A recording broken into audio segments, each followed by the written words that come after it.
Halo everybody, kembali lagi dengan saya Dr. Merakyat, berbagi untuk rakyat.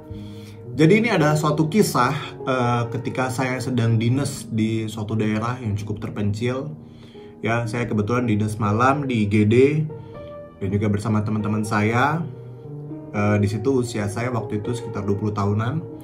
Ya, jadi pengalaman pribadi ini pertama-tama ada seorang pasien ya yang diantar oleh keluarganya. Dan juga ada suatu tokoh agama dan juga ada pihak kepolisian.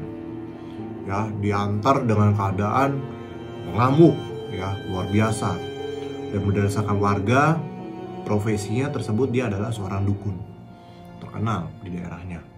Penampilannya ya agak memiliki janggut yang agak panjang, rambut yang juga agak panjang ya. Seperti yang kita lihat, seperti kebanyakan profesi-profesi dukun ya. Lalu dibawa ke IGD di situ dan juga mengeluarkan seperti suara-suara binatang, bisa dikatakan seperti kesurupan. Namun dia sadar. Lalu pada saat dibawa ke IGD, kita melihat langsung, wah, pasien ini kesurupan gitu, ngamuk nih ya kan. Sontak kita langsung mempersiapkan ya, siapkan dulu obat-obatan. Saya minta persetujuan oleh pihak keluarga. Di situ juga disaksikan oleh suatu tokoh agama dan juga ada pihak kepolisian ya, karena pasien ini mengaku dia sudah kemasukan seperti jin merah ya, jin merah, dan juga harimau di dalam diri dia itu mengamuk gitu, sehingga dia di situ di rumah pokoknya mengacau, mengamuk. Di situ juga menimbulkan kerusuhan di warga setempat juga melihat, karena keluarga juga minta tolong, sampai mereka panggilin orang pintar ya, tokoh agama gitu. Lalu juga dicoba didoakan tapi tidak mempan. Dan juga tokoh agama sempat ngomong juga ke kita medis, dok memang ini sepertinya dalamnya kuat sekali dok gitu. Saya juga belum pernah yang seperti ini, ketemu yang seperti ini ya, pengakuan dari beliau. Lalu juga tolonglah, kita semua kayaknya memang harus butuh bantuan medis gitu. Lalu juga karena ini kan namanya kerusuhan, adanya tindak-tindakan seperti mengarah untuk kehancuran segala macam, jadi sehingga ada yang lapor polisi juga. Jadi oleh pihak berwajib juga ditemani ya. Jadi pada saat saya datang ke pasien, ayo ya sudah dipegang kan pasiennya gitu. Wah, ngamuk gitu. Lalu kita siapkan obat gitu. Dok, dokter suntikin. Oke, ya udah. Pada saat saya mau suntikin gitu, ngamuk dia ya kan. Dia bilang, jangan sampai ini dokter suntik apapun ke badan saya ya, saya ini suci ya, saya tidak mau ada zat apapun masuk ke tubuh saya ya. Saya punya di sini, saya ada jin, saya ada harimau juga yang menjaga saya. Dokter sampai suntik saya santet dokter. Dokter tahu siapa saya ya, saya ingatkan ya, saya santet dokter, saya bikin muntah darah ya, dan jangan harap ini adalah hari terakhir dokter. Saya umur 20-an, ya siapa sih yang nggak takut? Jujur aja itu pengalaman pertama saya yang saya rasa, wah ini memang matanya juga merah sekali kan. Ini memang benar-benar seperti rasanya saya juga jadi panas dingin kan. Terus terang ya, psikologi saya namanya ditekan secara psikologi seperti itu ya, juga saya ada sedikit mental gitu. Mau tidak mau kita tetap laksanakan sesuai dengan medis, sesuai dengan profesi. Kita tindaki langsung. Habis itu pasien juga tenang ya. Setelah pasien tenang juga masih tetap berbicara secara spiritual gitu bahasanya ya. Memang dia bilang dia punya ilmu ini gitu. Kata warga juga minta tolong apa-apa ke dia gitu. Saya juga kepikiran nih, wah gila, saya disantet nih kayaknya nih. Gimana nih besok kalau saya namanya muntah darah? Terus terang saya takut di situ. Lalu saya juga sempat benar-benar saya takut, sempat ngerasa ya kacau lah pikiran saya lah, karena pertama kali banget pengalaman saya seperti itu ya, dan sampai dibilang mau muntah darah, sampai meninggal gitu. Lalu saya bilang sama teman saya, kalau emang seandainya besok saya ada kejadian apa-apa ya, sampai ada hal-hal yang tidak diinginkan ya, apalagi amit-amit sampai udah nggak ada, tolong ya diotopsi, dicari tahu penyebabnya, sampaikan ke keluarga saya secara medis gitu. Saya minta tolong, saya teman saya tuh.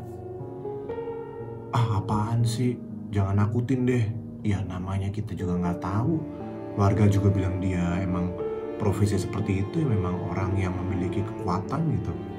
Ya, pengakuan warga gitu. Iya udahlah, jangan ngomong seperti itu. Ya udah begitu nyampein. Dan di posisi situ juga saya juga kalau saya beritahu keluarga saya saya mau disantet atau gimana gitu, saya takut keluarga saya kepikiran. Dan juga kalau saya tidak beritahu juga rasanya ya kalau ada apa-apa gimana ya, padahal saya tahu itu penyebabnya. Juga saya merasa bersalah, jadi shortcutnya saya ambil juga saya kasih tahu ke teman saya waktu itu. Oke, singkat cerita lanjut. Saya tuh malam hari waktu itu saya doa ya, lalu saya istirahat tidur, gak ada apa-apa sih, so far oke aja. Jadi kalau secara medis ini artinya ya saya pantas dong mendapat pengakuan yang ketika orang yang memiliki ilmu hitam, memiliki jin, ada harimau segala macam, saya cuma kalahkan dengan satu suntikan jarum buat tenang, istirahat tenang, langsung orang itu bisa istirahat tidur ya. Dan di situ ini adalah suatu penyakit sebenarnya, di mana orang tersebut ya memiliki suatu penyakit bisa dikatakan adalah skizofrenia. Nah, menarik kan? Apa sih itu skizofrenia? Jadi dia adalah suatu gangguan kejiwaan yang sifatnya kronis ya, di mana si pasien tersebut dia mengidap adanya suatu halusinasi, adanya delusi, dan juga kekacauan dalam berpikir dan perubahan sikap. Penyebabnya apa sih dok? Sampai saat ini sejujurnya untuk pastinya itu belum ditemukan. Namun ada beberapa faktor ya yang mendukung untuk terjadi suatu penyakit ini. Yang pertama apa? Faktor genetik.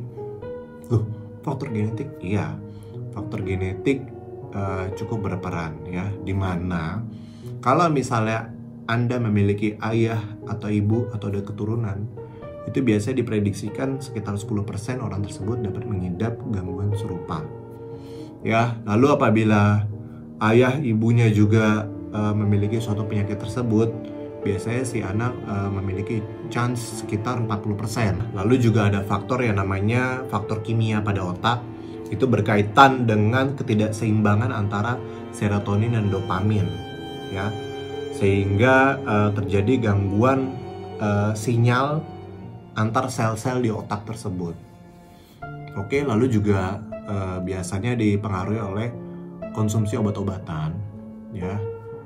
Banyak ini pada anak muda biasanya ya mengkonsumsi ada namanya suatu merek obat batuk tertentu, dikonsumsi dalam jumlah yang cukup banyak sehingga dia kadang jadi fly gitu. Dan juga ada obat-obatan tidur yang disalah konsumsikan sehingga membuat fly, itu yang lama-lama sehingga orang tersebut dapat memiliki gangguan dalam otaknya ya, sehingga menyebabkan penyakit skizofrenia gitu. Gejalanya apa? Gejalanya jadi dua, ada gejala positif dan gejala negatif. Oke, yang pertama gejala positif ya, dia memiliki suatu delusi ya. Delusi itu apa? Dimana si pasien tersebut tidak dapat membedakan antara suatu kenyataan dan imajinasi ya, sehingga dia bersikap sesuai apa yang dia pikirin. Contohnya apa? Berkaitan dengan pasien tadi ya, yang suatu orang berprofesi dukun yang menyantet saya, dia memiliki suatu keyakinan kalau dia memiliki ilmu hitam ya, nggak bisa dipatahkan. Oh lu orang biasa gitu. Oh enggak, dia memiliki suatu ilmu hitam gitu yang dia percaya dan dia yakin itu bisa digunakan untuk menyerang orang atau apapun ya. Lalu gejala kedua adalah halusinasi. Halusinasi ini berhubungan dengan panca indera. Halusinasi ini merupakan gejala dari suatu penyakit skizofrenia. Apa itu halusinasi? Berhubungan dengan panca indera. Pertama ya adalah halusinasi visual, berhubungan dengan mata ya. Contohnya apa?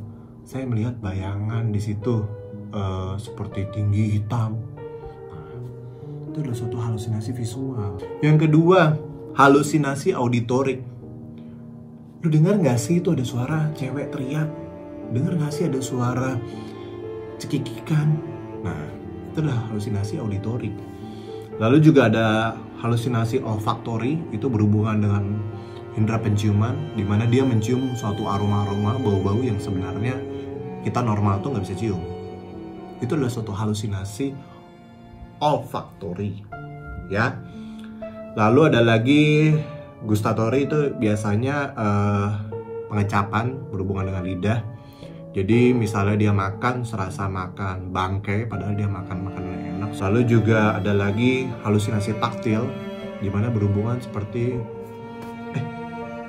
ada yang gue ya, tapi nggak ada omongan. Nah, itu halusinasi taktil. Oke, jadi itu gejala positif. Kalau gejala negatifnya dia itu jadi tidak bersosialisasi, ya. Lalu cukup buruk secara emosi, dan juga dia tidak peduli dengan penampilan, gitu. Tidak peduli apa? Dibiarkan rambut-rambut menumbuh, dibiarkan kuku-kuku memanjang, sudah tidak mandi, ya. Nah, jadi kalau misalnya ketemu orang-orang seperti itu, ya, sebaiknya orang tersebut diobati secara tepat dan cepat, ya, dibawa ke dokter. Boleh nggak dok dibawa ke orang pintar, boleh nggak dok dibawa ke tokoh agama, tidak masalah dibawa ke tokoh agama, ya. Jadi ada yang namanya dukungan secara psikologi dari keagamaan, tapi tetap harus dibarengi dengan ada pengobatan secara medis. Jadi didukung secara medis, dan yang kedua didukung secara pengobatan dari spiritual agama, ya. Jadi kadang juga ada orang yang bilang skizofrenia itu sebagai dia ini orang gila, gitu. Saya sangat tidak setuju hal tersebut, ya.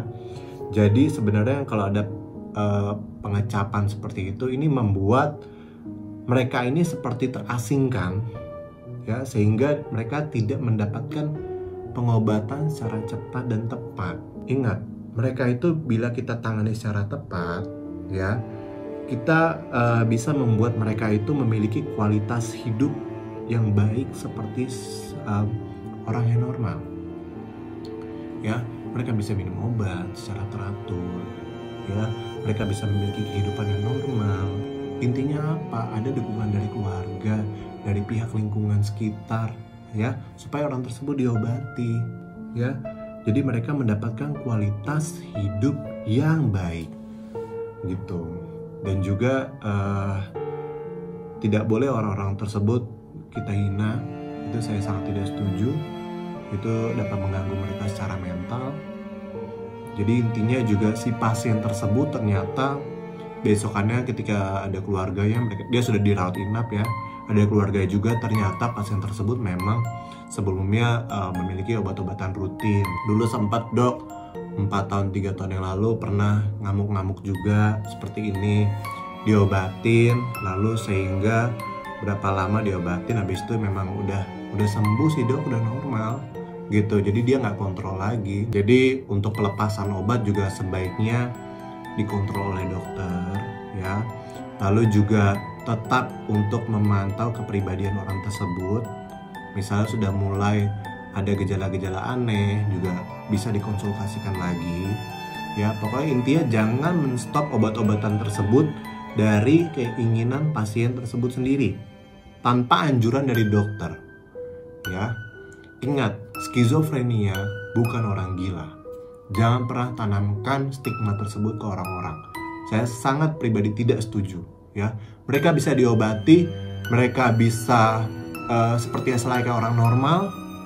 Mereka bisa beraktivitas normal, mereka bisa bekerja secara normal, mereka bisa punya kehidupan yang normal. Harus ada dukungan dari keluarga, lingkungan, dan juga pihak-pihak kerabat terdekat. Ya, saya Dokter Merakyat, berbagi untuk rakyat.